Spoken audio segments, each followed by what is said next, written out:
Welcome to Mechanic. Today we have our 2013 Tesla Model S.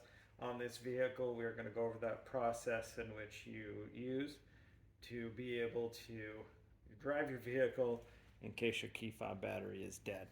So the functions you lose with the key fob battery, if it's dead, is that you can't unlock the trunk, unlock the doors, or the front trunk or hatch with your key fob, and it also will not detect that the key fob is inside the vehicle.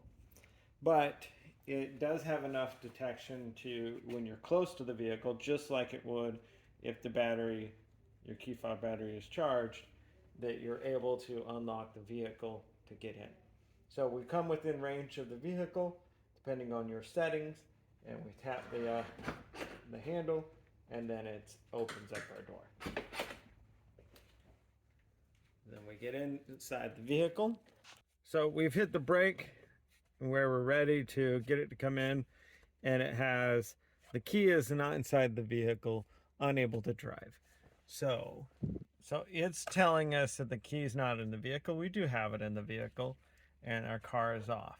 So what you're going to do for it to be able to recognize that it's in the vehicle is you need to come right down here where your 12-volt power supply is, and then these USB ports, and if you just hold the key fob there,